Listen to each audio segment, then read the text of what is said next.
Well, okay. Hello, everyone, and thank you for joining. My name is, István Molnár. I work as a compliance expert at Bellbit, and today's topic is basically a little bit connected to the previous one in a smaller thread that I would say we're going to dig into one specific variant of cyber attacks in my presentation. So, yes, if we just jump right in, as fast as I can learn how to push the button here. Okay, works. No worries. So yes, I would like to just give you a short description about ourselves as Bellbit, followed by some challenges regarding the GDPR when it comes to personal data security, and then tackle into what are the risks of privileged users who can access personal data within these systems. And finally, I would like to finish up by just mentioning how technologies like privilege access management can help you out, not only to secure your environment, but also to help you with the compliance to the GDPR itself. So just really shortly about us. We've been in the IT security business for over almost 2 decades, and since then we accumulated over 1,300 customers. We have local presence in a number of countries, and and also in those countries that we don't have a local presence, we still were able to function with our sophisticated partner set. But I won't drag it on any further, so let's get to the topic at hand. So on the blue area of the screen, you can see that basically the GDPR itself, when it talks about personal data security, it mainly focuses on basically how to secure your data itself in various encryption forms. It recommends you to anonymize your information, to pseudonymize it, but actually there's very little mentioned when it comes to access control. So who you actually allow and how can you allow personnel to access your personal data assets. Actually, the amount it mentions in the regulation is basically that you must do everything in your power to guarantee that unauthorized users won't get hold of personal data. But I would like to go into a bit of a gray zone. So consider it like this. What happens if authorized personnel access your network, yet these accounts fall into the wrong hands and actually unauthorized personnel are operating these accounts? I'm not just talking about average accounts in these scenarios, but more of the high-level, high-privileged accounts in your organization, such as system administrators, database operators, and basically those users who have high level of access and almost unlimited amount of privileges when they are operating or maintaining personal data in your systems. So this is what I would like to further emphasize, that it is extremely dangerous if these accounts fall into the wrong hands and being used as a gateway into your networks. And to further put this into a note, basically I would like to highlight the recent 10 years biggest data breaches, ranging from names like Target, eBay, PlayStation Network, and even Yahoo. All of them had one thing in common, and that was basically that they were always able to be accomplished as somebody were able to hijack an account of a privileged user, gain a foothold in the systems, and basically obtain precious information. The amounts I highlighted underneath every title is not actually the amount of compensation these organizations had to pay, but actually how much personal accounts were stolen. If you put these numbers together, you get approximately 1/3 of the world's population. I'm not just over-exaggerating this. Naturally, there are multiple accounts for similar sources, but yet still it needs to be considered when the GDPR comes into the picture that you must secure your environment from such threats as like hijacked account. And there is a legit question to be asked here, that how come that nowadays technologies that are used for security purposes are unable to pinpoint these kind of threats? Well, first of all, we should look at what are these technologies themselves. We have on the list like firewall, logging, and event management technology, and finally we have password management, all excelling in their own purpose, yet unable to pinpoint when somebody is using a legit account for malicious purposes. With firewalls, they are excellent when it's come to preventing automated attacks. For example, somebody tries to upload malicious code to your systems, or if they are trying to overload your system via a DDoS attack. But they don't really do much when it comes to actual users. On logging, it is notable that not everything is going to be logged. You will have a clear vision about who accessed your systems, when they logged in and when they logged out. But actually, what has happened during that period of time they were in, that's not always a guarantee that you will have clear knowledge of. And with the high level of privileges these users have, they can easily delete pre-existent logs about their activities and also turn off further logs to be generated regarding their activities. And finally, password management. They're excellent when it comes to authenticating users and identifying them if they are legitimate users and they are actually are allowed to access these assets. But actually, they can't do much when it comes to identification. They can't tell if that person is the real one behind the account or somebody just stole them. And this makes it much more difficult for them to handle these threats. Once again, they can't tell you much after a successful authentication. They won't follow the user after that point. And this is where technologies on the market like privileged access management was designed to cope with these kind of threats. So this is an example about how we as Balobit manage privileged access management. So basically all these kind of technologies sit right in between all the privileged users and the system they try to reach. They work as a proxy gateway technology and they are able to establish a central access point, so forcing all the users to pass through this environment. When they are launching a remote session to any critical systems.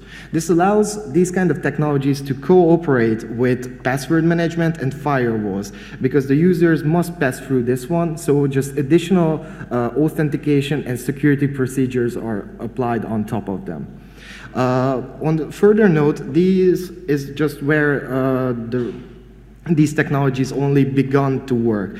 From this point on, they can also real-time monitor all the remote sessions launched by the users and record every activity they've done during these periods of time. So you will have a clear vision about what is actually going on the server side, what commands these users type in, what actually they are manipulating or changing in the network. And last but not least, naturally, you can generate reliable reports that can be used for auditing and for compliance purposes as well. But this is just the monitoring proportion of these technologies. To pinpoint and stop malicious activities done by hijacked account, you need additions on that. And this is where account analytics or user behavior analytics comes into the picture. The way we solve this is basically via the session records, as we actually recorded everything that's going on, not just the metadata, but everything the user did on the server side. We can generate so-called custom profiles for each user, identifying what are the norms of these users, and also then real-time look into that what we learned about them and how they are acting in real time the next time they are logging in. We can score how suspicious these users are and also report them to the security specialists. And also, not just by working with metadata, but actually the sessions itself, additional features like mouse movement and keystroke dynamics are also a factor into the analytics when we are comparing their real-time behavior to their learned behavior. And basically how such technologies like privileged access management can help organizations to comply with the GDPR. That's my next topic. So these kind of technologies can make the data protection's life much more easier. When it comes to first of all, establishing that they are going to be monitored, and if these can, and also these kind of technologies can blacklist certain commands these users may or should not perform. This can work as a policy enforcement on your users, making them understand that what they can actually perform, what activities they can actually perform, or personal data. And thanks to the real-time monitoring and session recording aspect, you can have a transparent environment where you can always understand what is actually going on your most critical with your most critical assets. When it comes to controllers and processors, well, I'm basically referring to your organization working in cooperation with a third party. And basically, you need to identify and segregate the duties which organization should do at one point. So you can set up time periods when certain users can access and only certain systems. This is one thing that can help out. And also, as you can monitor and record every action, you have the ability to always know what is going on. No more blame games need to be played that one person points to another that who actually did anything out of the ordinary in your systems. And finally, I would like to get to the 72-hour deadline, which is a main concern about organizations when it comes to GDPR. So if you have records about everything that's happening, it's much more easier to provide information to the supervisory authority when it's needed. And also with the anomaly detection portion, you can twist this around and focus more on the preventative capabilities and less on the forensics, as you can pinpoint and stop these actions before actually happening.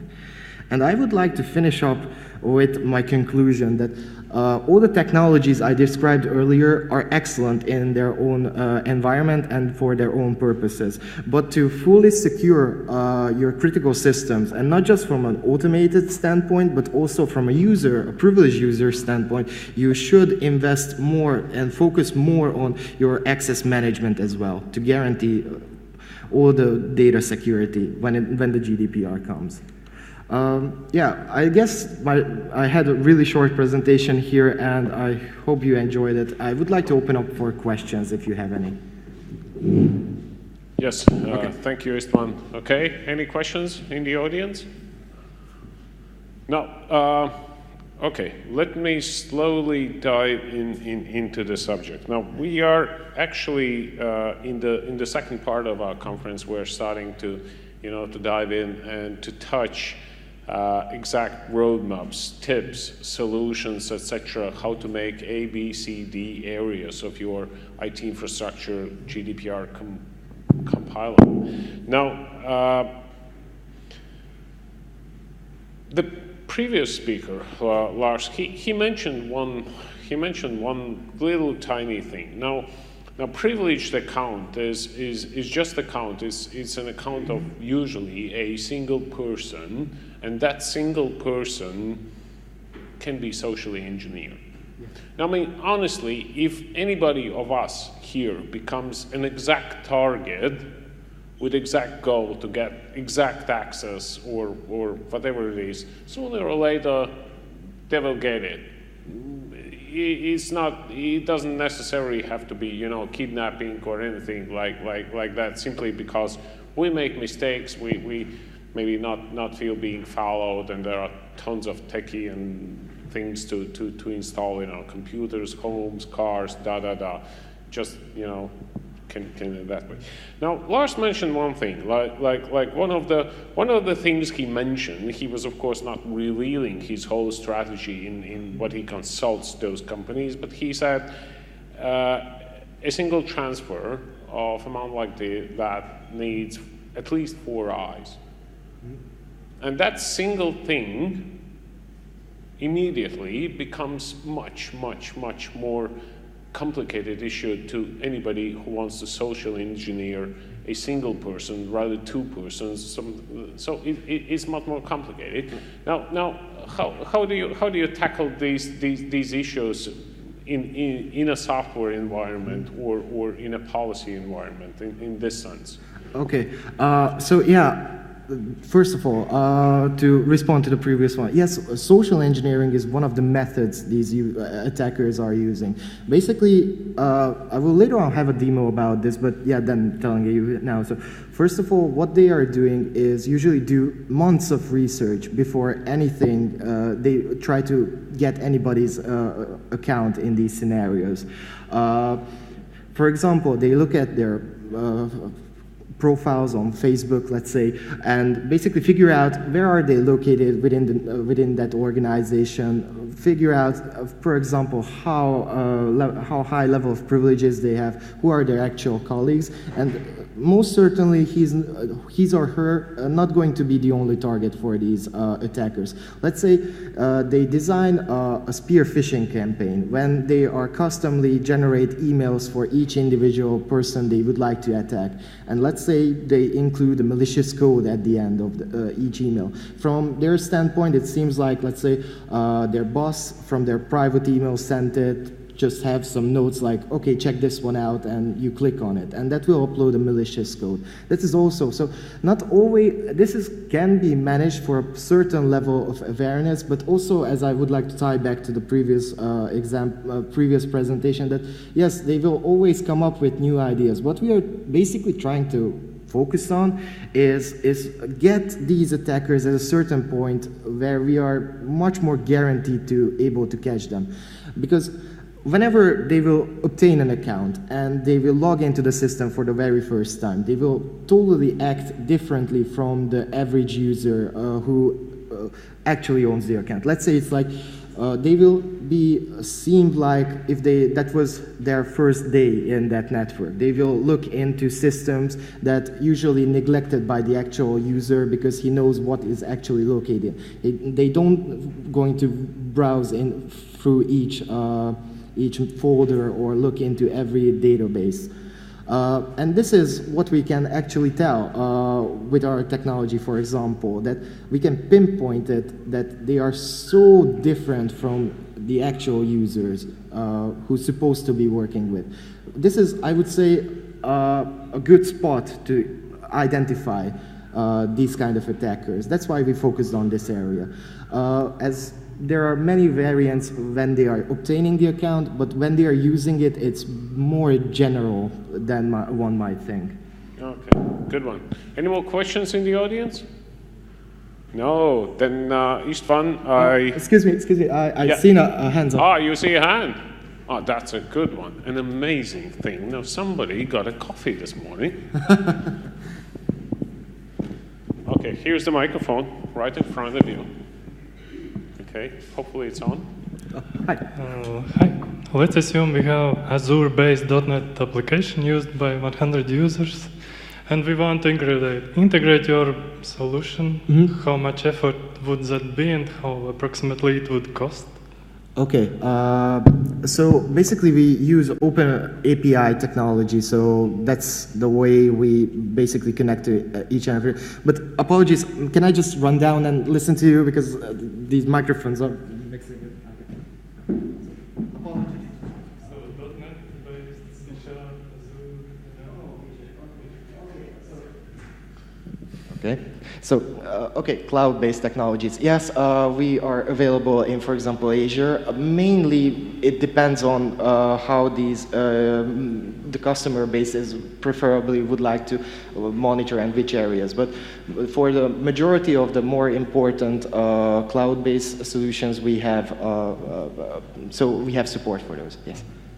And how much effort would Okay. Okay, with the major ones, it's very little effort. With something that's more of an open source, a little bit more, but I would say like we are mainly integratable with any technologies within like a month or so. Okay. And approximately price range for 100? Okay, then I would like to make this one. We can discuss this later. Okay, thank you for your question. Now, István, just be sure when your presentation is done, you just go sit by that gentleman and you commence the business. That's the guarantee. Thank you very much. No. Here's take the certificate. Oh, thank you very much. Yeah, and a nice little present from our organizers. Thank you. Thank you very much. Thank you.